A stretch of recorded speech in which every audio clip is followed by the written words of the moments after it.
I'm now running a speed test using Blackmagic's disk speed test utility on 4 of the Samsung 850 EVO 1TB solid state drives installed in a OWC Thunderbay 4 Mini, which is connected via Thunderbolt to my MacBook Pro.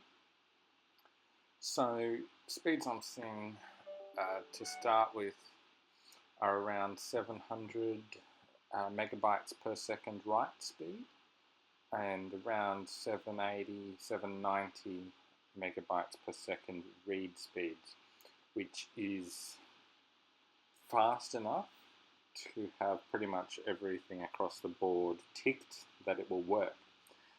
The only thing, interestingly, that it doesn't have ticked is live writing 12-bit RGB 1080p 59.94 video.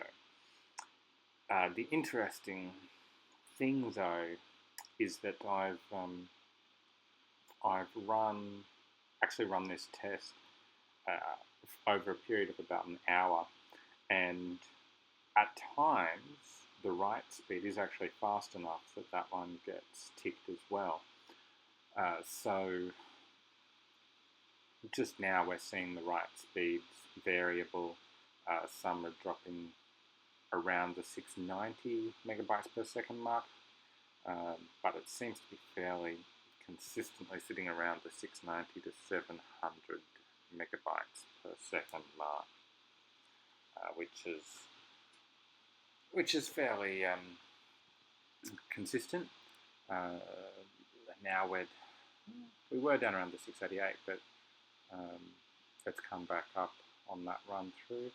So overall it's performing very impressively.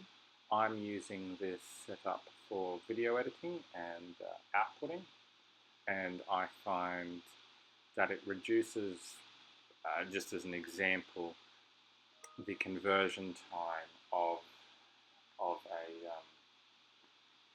a video file into a MXF OP1A format, 8-channel, a 1080p high definition from a Apple ProRes file.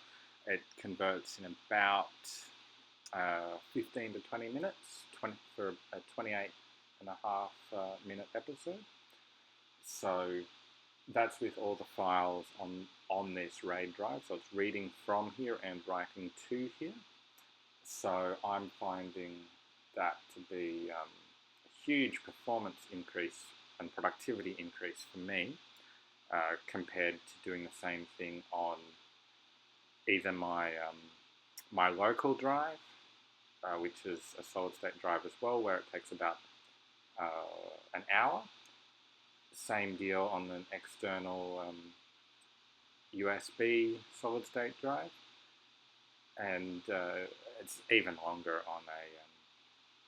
on a traditional rotary external USB 3 drive. So huge productivity increase for me being able to output it that fast. So as I've been talking and watching this, we've been back up above 700 megabytes per second in write speed, which is excellent.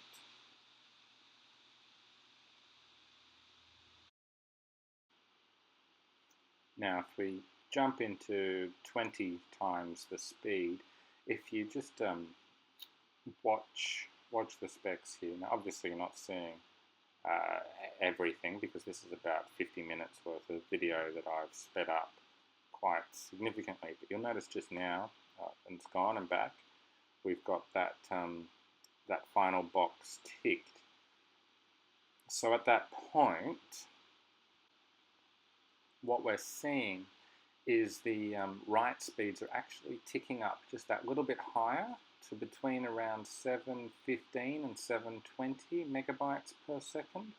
It looks like the highest speed it consistently seems to reach is around 716 megabytes per second. So that is quite, I guess, quite amazing, really, that these drives are capable of achieving that speed that they pass together every test that Blackmagic speed test throws at them, but it's only just on that last one, and it doesn't consistently pass it. So comparing this to the 1 terabyte drive on its own via USB 3, we're talking, I guess, close or just under 4 times the speed. What I would expect to see if we were achieving 4 times the speed is around 800 megabytes per second. That said, because the OneDrive on its own was so inconsistent with its write speeds, we are actually probably looking at about 4 times the speed, which for anyone that has done RAID 0 on traditional rotary drives knows you don't often get really 4 times the speed by putting 4 drives in RAID 0. But in this case, I would say we actually are getting pretty close to that. It's definitely not 4 times Samsung's advertised speed, but it is 4 times the speed of a single drive, which is really, it's fantastic and a testament to how well the OWC Thunderbay actually performs. And the fact that, whether it's the Thunderbolt interface or the Bay itself, the fact that it is actually capable of maintaining much more consistent write speeds than a single drive on its own connected via USB 3 is also quite amazing, really.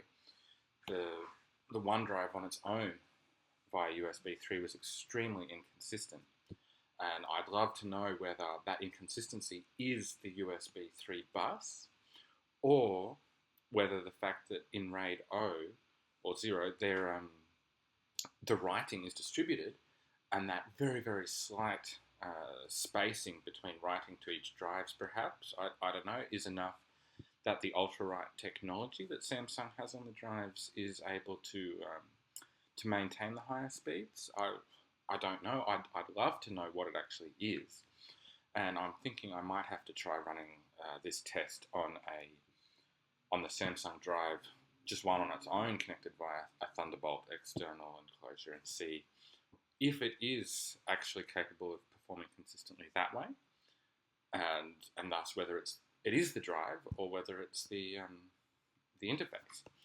But either way, the OWC Thunderbay 4 Mini is a fantastic enclosure. It's very simple, it's very easy to use, and the speeds it's attaining with these SSD drives is fantastic.